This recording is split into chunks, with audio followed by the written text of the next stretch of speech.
नमस्कार, मी मनोज भोयर. जयम विशेषमध्ये आपल्या सर्वांचं स्वागत आहे. विशेषमध्ये आज दोन बातम्यांचा प्रामुख्याने आपण आढावा घेणार आहोत. एक म्हणजे पर्यटनाला या टाळेबंदीनंतर मोठी चालना महाराष्ट्रात मिळाली आहे. कॅराव्हॅनचं एक आकर्षण पर्यटन क्षेत्रामध्ये खूप वाढलं आहे. खरं तर कॅराव्हॅनचा बोलबाला किंवा त्याला मिळालेली एकूणच प्रसिद्धी किंवा त्याचं आकर्षण हे विदेशामध्ये आपल्याला खूप मोठ्या प्रमाणात दिसतं. पण महाराष्ट्रात त्याची सुरुवात कोकणामध्ये झाली आणि पर्यटन विभागाने त्याला चालना देण्यासाठी वेगाने हालचाली केल्या. ही एक महत्त्वाची बातमी आहे. नेमकं कॅराव्हॅन काय आहे, त्याचे फायदे कुठले आहेत आणि त्याचा चाहता वर्ग पर्यटन क्षेत्रातला कोण आहे हेही आपण पाहणार आहोत. सोबतच 5G ची घोषणा रिलायन्सने केली आहे. मात्र 5G मुळे उद्योग क्षेत्राला, शिक्षण क्षेत्राला आणि वेगवेगळ्या क्षेत्रामध्ये नेमका कोणता बदल होणार आहे, सामान्य माणसाच्या दृष्टिकोनातून या 5Gचं महत्त्व किती आहे आणि येणाऱ्या काळामध्ये त्यातून किती मोठे बदल होणार आहे हे सर्व समजावून घेणार आहोत आपण आजच्या विशेषमध्ये. करूया सुरुवात जयम विशेषची.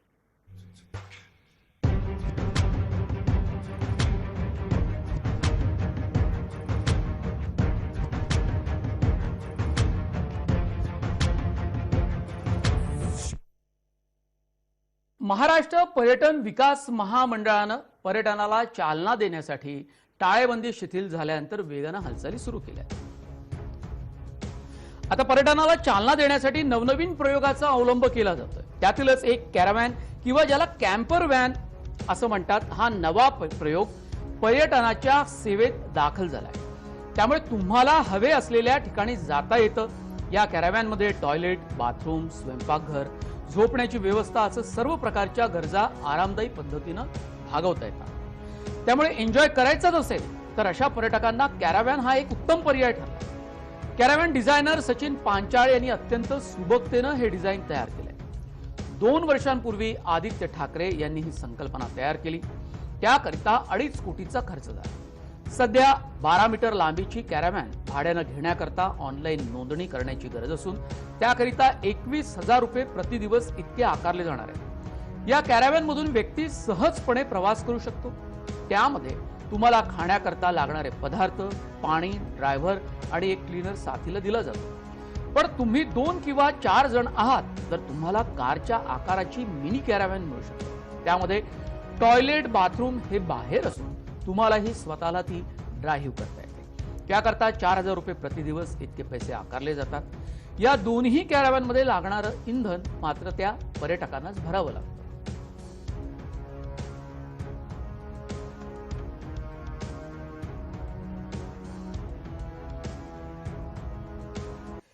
ग्राफिकच्या माध्यमातून आपण समजून घेऊ की या पर्यटन क्षेत्रामध्ये एक नवा प्रकार जो सुरू झाला कॅराव्हॅन नावाचा, तो नेमका काय आहे, त्या सुविधा कोणत्या.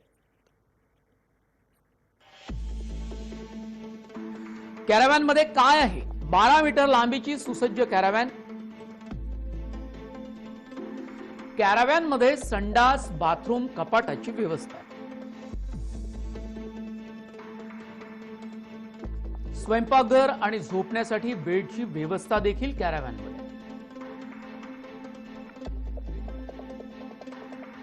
डायनिंग टेबल आणि स्टडी टेबलची व्यवस्था केली गेली आहे. पाणी, खाद्यपदार्थ तसंच प्राथमिक औषधोपचाराची व्यवस्थाही केली गेली आहे. अत्यंत आरामदायी प्रवासाचा आशीण अजिबात जाणवत नाही.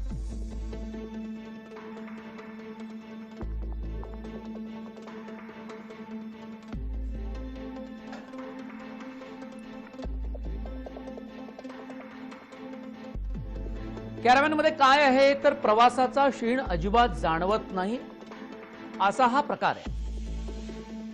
आता याची नोंदणी कुठे करावी हाही सामान्य माणसांना प्रश्न पडलेला असेल. त्याचंही उत्तर आपण देतोय.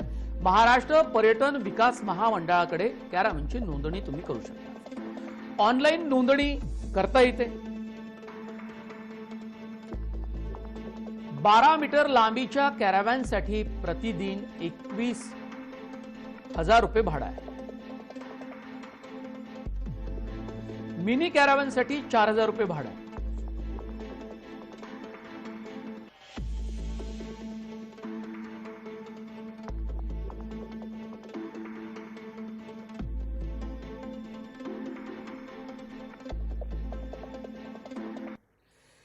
या कॅराव्हॅन बाबत पर्यटन विकास महामंडळाचं नेमकं काय म्हणणं आहे, त्यांची भूमिका काय आहे तेही आपण पाहणार आहोत। मोटोहोम आणि एमटीडीसी यांच्या संयुक्त विद्यमानं एक मोठी आणि एक मिनी कॅराव्हॅन राज्यात उपलब्ध झाली आहे आणि पर्यटन करता उपलब्ध करून देणारे देशातील महाराष्ट्र हे एक पहिलं राज्य ठरलं आहे। पर्यटकांना कोणती अडचण येऊ नये याकरता एमटीडीसी सोबत टायअप करण्यात आलेलं आहे। विभागीय पर्यटन अधिकारी कोकण विभागाचे दीपक माने आणखी विस्तारानं माहिती देतात।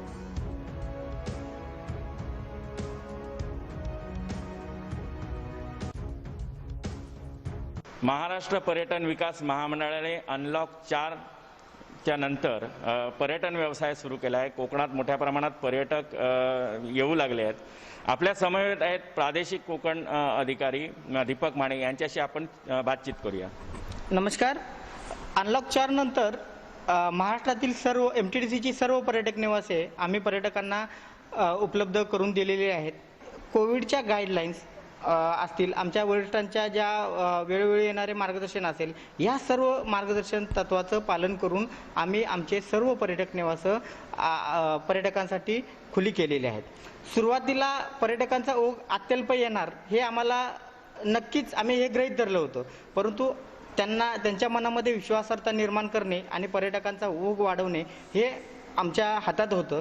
त्यामुळं आम्ही पर्यटकांसाठी एक स्टँडर्ड ऑपरेटिंग प्रोसिजर आणि आमच्या कर्मचाऱ्यांसाठी एक स्टँडर्ड ऑपरेटिंग प्रोसिजर अशा SOP क्रिएट केलेल्या आहेत आणि त्या SOP आमच्या कर्मचाऱ्यावर बंधनकारक आहेत आणि पर्यटकावर बंधनकारक आहेत। त्याचा परिणाम असा झाला आहे की दोघांची सुरक्षितता घेतली जाते। आमचा कर्मचारी पण आनंदी आहे कारण त्याची सुरक्षितता पण आमच्या विभागाकडून घेतली जाते, पर्यटक पण आनंदी आहे कारण त्यांचीही सुरक्षितता घेतली जाते। यामुळं आमचा जो तर्क होता की अत्यंत कमी प्रमाणात पर्यटक येतील, तो तर्क आमचा जो होता तो थोडासा लयाला गेला आणि ती आनंदाची गोष्ट आहे कारण त्याच्यापेक्षा आम्हाला जो प्रतिसाद अपेक्षित होता त्या अपेक्षेपेक्षा थोडा चांगल्या पद्धतीचा म्हणजे समाधानकारक असा प्रतिसाद लाभलेला आहे आणि आमचा जे एम आहे ते अजून मोठं आहे की पर्यटक यावेत, राहावेत, त्यांची सुरक्षितता घेणं हे आमचं प्राथमिक कर्तव्य आहे। परंतु ह्या अशा पद्धतीच्या सेवा दिल्यामुळं हे निश्चितच पुढच्या महिन्यात आणि त्याच्या पुढच्या महिन्यात निश्चितच आजची जी पर्यटकांची येणारी संख्या आहे त्याच्यामध्ये 2 पटीनं तर 100% वाढ होईल असं मला वाटतं। राज्यातली पहिली कॅराव्हॅन ही कोकणामध्ये दाखल झाली आहे। कोकणातलं अतिशय सुंदर निसर्ग सौंदर्य, तिथले समुद्र किनारे याचा आस्वाद घेण्यासाठी म्हणून कोकणाला खरं तर जास्त पसंती दिली असावी। यातील पर्यटकांनी सुंदर अनुभव कोकणात अनुभवलाय। रायगड, रत्नागिरीमध्ये या पर्यटकांनी एमटीडीसीच्या सहकार्यानं हा अनुभव अनुभवलेला आहे। चला तर कॅराव्हॅन कशी आहे ही पाहूया आणि यातील पर्यटकांची प्रतिक्रियाही आपण ऐकूया।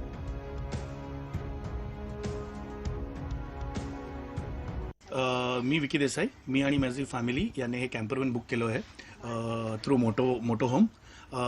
हे खूप चांगलं वेगळंच एक्सपिरियन्स झाला आहे आम्हाला। याच्यात खूप इनबिल्ट फॅसिलिटीज म्हणजे की टॉयलेटरीज, इन हाऊस किचन आणि स्नॅक्स आहेत।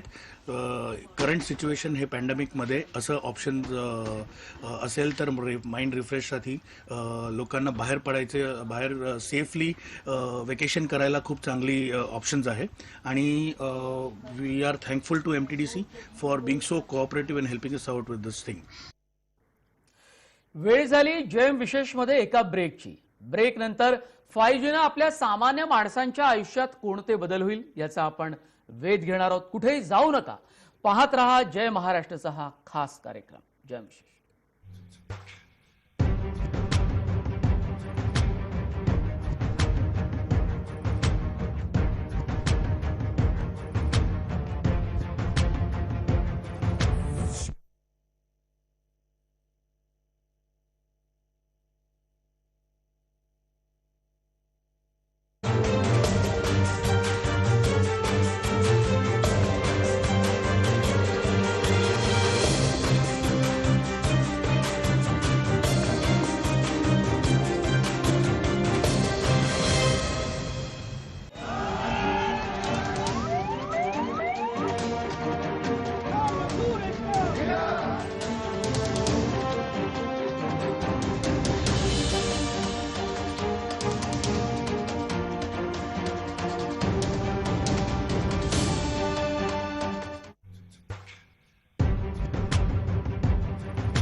ब्रिटनमध्ये सर्वात आधी लसीकरणाला सुरुवात झाली आहे. या लसीकरणाचा महत्वाचा टप्पा ब्रिटनमध्ये पार पडला. ब्रिटन सरकार आणि संसदेची मान्यता मिळालेल्या फायझर कंपनीच्या फायझर बायोएनटेक लशीचा प्रयोग सुरू झाला. मंगळवारी ब्रिटनमध्ये लसीकरण सुरू झाल्यानंतर मार्गारेट किनन या 90 वर्षाच्या आजींना पहिला डोस देण्यात आला. चीनमधल्या वुहान प्रांतात कोरोनाचा उद्रेक झाल्यानंतर वर्षभरानंतर लसीकरणाला सुरुवात झाली आहे. ब्रिटनमध्ये 80 वर्षापेक्षा जास्त वयाचे नागरिक, आरोग्य कर्मचारी आणि सुरक्षा कर्मचारी यांना लसीकरणात प्राधान्य दिलं जाणार आहे. तरुणांना नंतरच्या टप्प्यात लस दिली जाणार आहे. मार्गारेट किनन यांना कॉव्हेंट्री विद्यापीठाच्या रुग्णालयात लस देण्यात आली. विशेष म्हणजे पुढच्या आठवड्यात मार्गारेट यांचा वाढदिवस आहे. त्याची आपल्याला सर्वात चांगली भेट मिळाल्याची भावना मार्गारेट यांनी बोलून दाखवली. फायझरची लस 95% परिणामकारक असल्याचा दावा करण्यात येत आहे. ब्रिटनमध्ये सर्व 2 कोटी नागरिकांना लस दिली जाणार आहे. प्रत्येक नागरिकाला 2 डोस याप्रमाणे 4 कोटी लशींची मागणी नोंदवली गेली. स्थानिक वेळेनुसार सकाळी 6:30 वाजता मार्गारेट यांना ही लस देण्यात आली.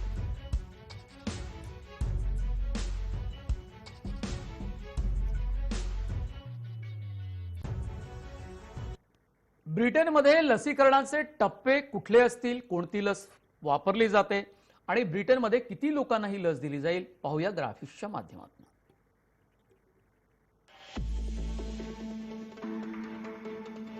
जागतिक आरोग्य संघटना म्हणजे WHO मते लस कोरोनावरील सर्वात प्रभावी उपाय नाही. ब्रिटनमध्ये लस सर्वात आधी ज्येष्ठ नागरिकांना दिली जाणार. आरोग्य कर्मचारी, सुरक्षा कर्मचारी यांनाही प्राधान्य दिले जाईल. ब्रिटनमध्ये अद्याप लसीकरण अनिवार्य नाही. आरोग्य कर्मचारी, सुरक्षा कर्मचारी यांनाही प्राधान्य दिलं जाईल आणि ब्रिटनमध्ये अद्याप लसीकरण अनिवार्य नाही.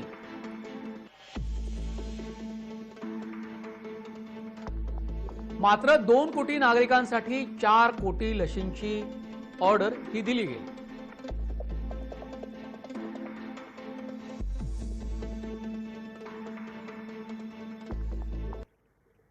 भारताच्या संदर्भात विचार केला तर लसीकरणाचा टप्पा कधी असेल, कुणाला प्राधान्य दिलं जाईल, भारताची या संदर्भातली तयारी नेमकी काय आहे, तीही आपण ब्रिटनच्या पार्श्वभूमीवर समजून घेऊया ग्राफिकच्या माध्यमातून.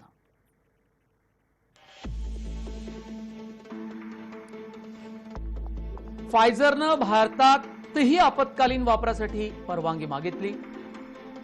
ड्रग्ज कंट्रोलर जनरल ऑफ इंडियाकडे म्हणजे DGCI कडे परवानगी मागितली. फायझर लस उणे 70 अंश सेल्सिअस तापमानाला साठवणं आवश्यक आहे. म्हणजे उणे 70 अंश सेल्सिअस तापमानाखाली या लसीला साठवावं. भारतामध्ये उणे 70 अंश सेल्सिअस तापमान राखणं फारच अवघड आहे. भारतात लशीच्या वितरणासंदर्भातही मोठी आव्हानं आहेत.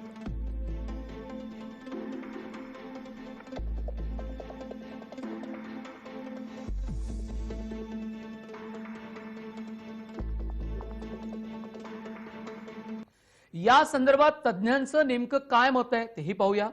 इंडियन मेडिकल असोसिएशनचे डॉक्टर अविनाश भोंडवे यांनी विस्तारानं या संदर्भात माहिती दिली आहे.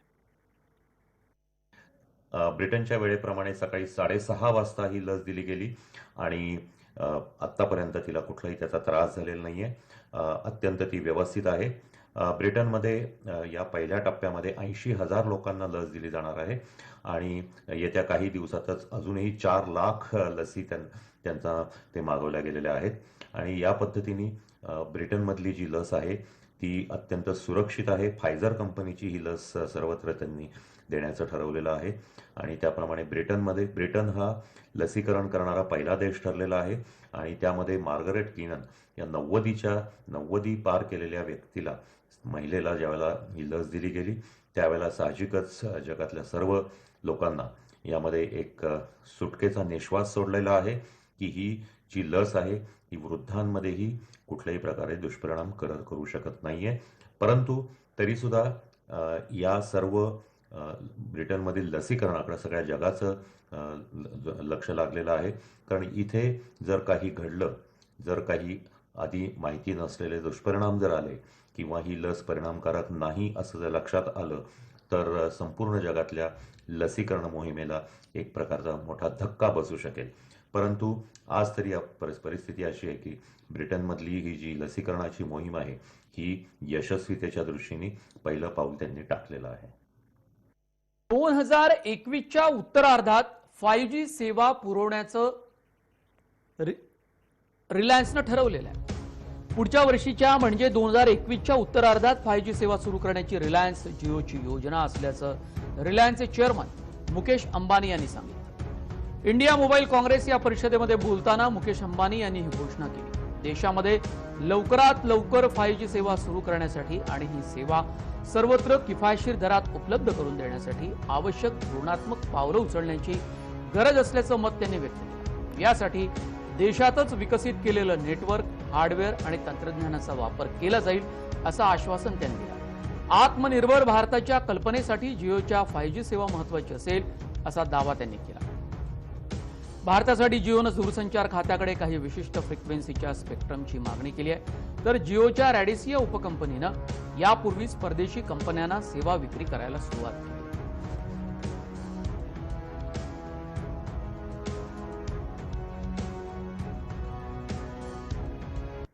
सामान्य माणसांसाठी 5G सेवेचं महत्त्व किती आहे आणि त्यांच्या आयुष्यामध्ये यामुळे किती वेगानं बदल होतील याचाही आपण आढावा घेऊया ग्राफिक्सच्या माध्यमातून. 5G हे भारतातील सर्वात अद्ययावत इंटरनेट नेटवर्क. मोबाईलच्या इंटरनेट गतीमध्ये प्रचंड वाढ होणार आहे.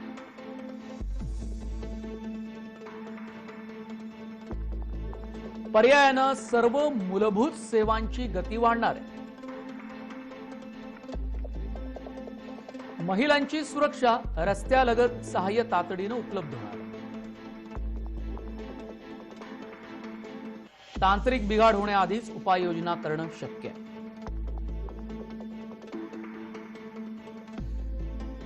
नैसर्गिक आपत्तीचा इशारा लवकर मिळणं शक्य आहे.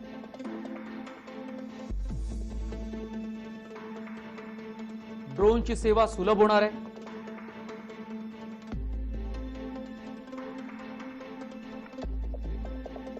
आरोग्यविषयक क्षेत्रात आमूलाग्र बदल होईल.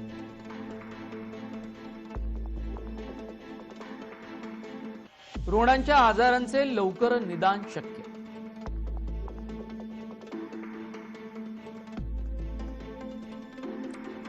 व्हिडिओ कॉन्फरन्सिंगचा वेग आणि सुलभता वाढणार.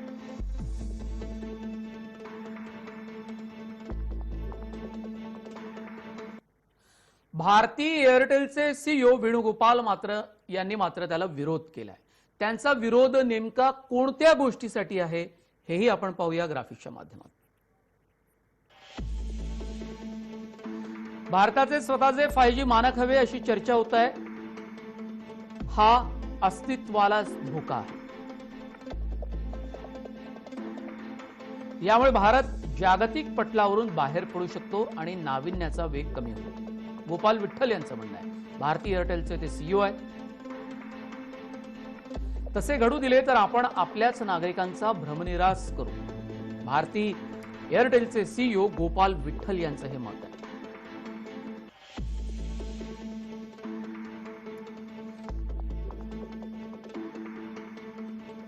नाविन्याचा वेग कमी होईल असं गोपाल यांचं म्हणणं आहे.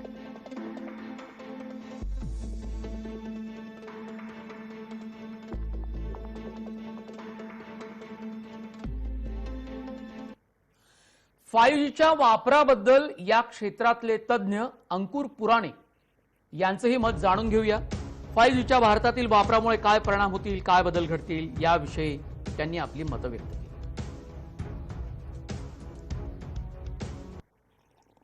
ॲडव्हान्टेजेस हे आहे की अतिशय फास्ट स्पीड आपल्याला मिळू शकतो डाउनलोडसाठी. त्यामुळे जे आपले 4G नेटवर्क्समध्ये ओव्हर कॅपॅसिटी झालेली आहेत, बर्डन झालेले नेटवर्क जे आहेत त्यांना थोडंसं इज आउट होईल आणि लोकांना एक चांगला डाउनलोड स्पीड मिळू शकेल ह्याच्यामध्ये.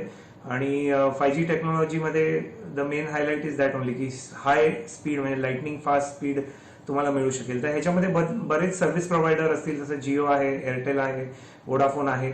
ह्याच्यामध्ये service provider to service provider जे स्पीड्स आहेत ते व्हेरी होतील.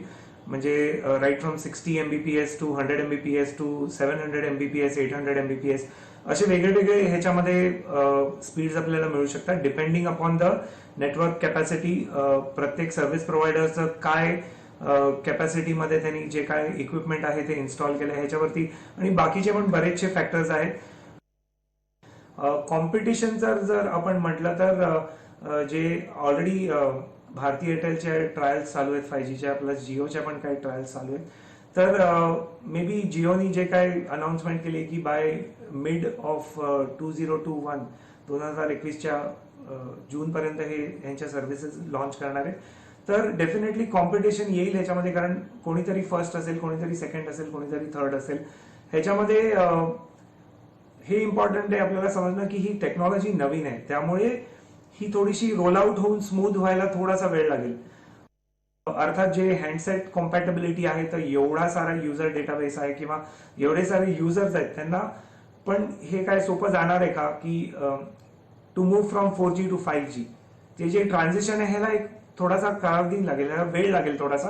कारण आपण पण आपल्या साईडनी इक्विपमेंट ठीक आहे सर्व्हिस प्रोव्हायडरनी 5G कम्पॅटेबल केलंय, पण काय आपले हँडसेट्स कम्पॅटेबल आहे का, तर हा एक खूप मोठा इश्यू आहे. त्यामुळे हँडसेटच्या सेलमध्ये पण एक सडन अपसर्ज आपल्याला बघायला मिळणार आहे, ज्याच्यामध्ये 5G कम्पॅटेबल हँडसेट्स अवेलेबल नसल्यामुळे त्या साईडमध्ये पण जे हँडसेट कम्पॅटेबिलिटी आहे किंवा हँडसेट प्रोव्हायडर्स जे आहेत, सप्लायर्स आहेत, जे मॅन्युफॅक्चरर्स आहेत, तिथे पण कुठेतरी एक शॉर्ट सप्लाय किंवा एक क्रंच थोडासा वेळासाठी आपल्याला बघायला मिळू शकतो. त्यामुळे ही एक टाइम कन्झ्युमिंग प्रोसेस आहे.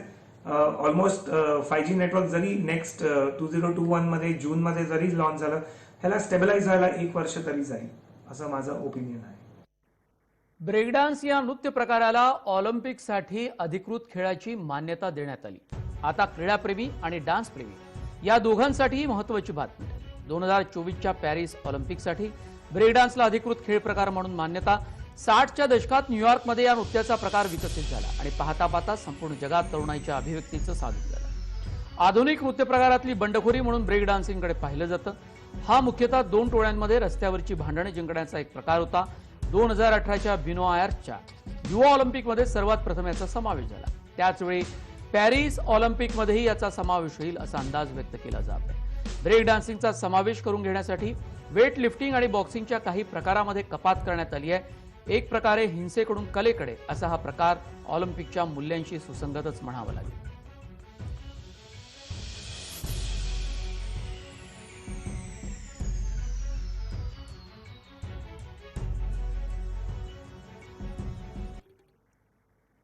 ब्रेक डान्सला अधिकृत खेळ प्रकार म्हणून मान्यता देण्याचं नेमकं कारण काय तेही पाहूया ग्राफिकच्या माध्यमातून.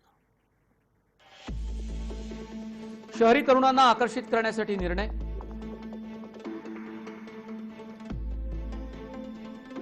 हिप हॉप संस्कृतीचा महत्वाचा भाग म्हणून लोकप्रियता.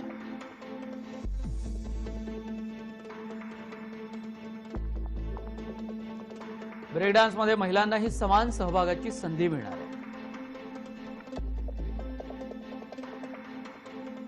ब्रेक डान्समुळे ऑलिम्पिकच्या मूल्यांना अजिबात धक्का बसणार नाही.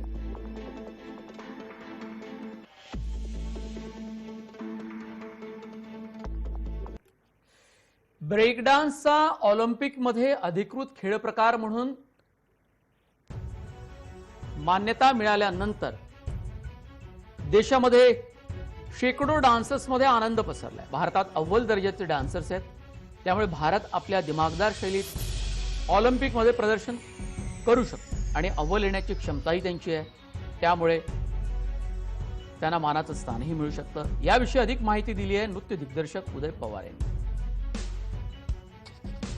चांगली गोष्ट आहे ऍक्च्युली ऑलिम्पिकमध्ये जाणं, कारण आपल्या इथे नालासोपारा तर तसा पण आपला खूप डान्समध्ये पुढे आहे आणि आपल्या नॅशनल इंटरनॅशनल लेवलला पण आपल्या म्हणजे नालासोपारा विरार वसईतून इव्हन प्राइज मागून आलेत. आपले वसईचा एक ग्रुप आहे त्यांनी first prize hip hop championship मध्ये मारलाय.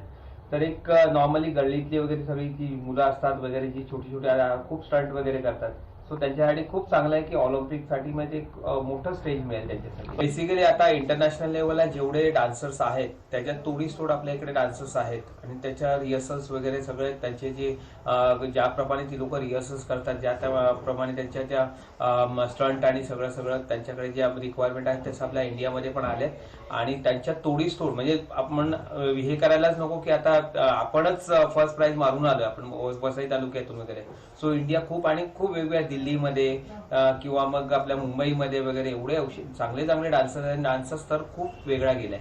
सो आपल्या इथे खूप चांगली गोष्ट आहे. त्या बेसिकली डान्स आपण जेव्हा जज करतो त्या एक 4-5 गोष्टी की नवीन काय दाखवलंय तुम्ही डान्समध्ये, नवीन काय आहे, तुमचा सिंक्रोनाइज काय आहे, तुमचा परफॉर्म लेवल काय आहे, तुमची कोरिओग्राफी काय आहे, या सगळ्या गोष्टी आणि तुम्ही एक्स फॅक्टर म्हणजे वाव असं काय तुम्ही त्या डान्समध्ये वापरता. सो या सगळ्या गोष्टी मॅटर करतात जजिंगच्या पॉईंटसाठी. वेळ झाली जयम विशेषमध्ये इथेच थांबण्याची. आपण पाहत राहा जय महाराष्ट्र.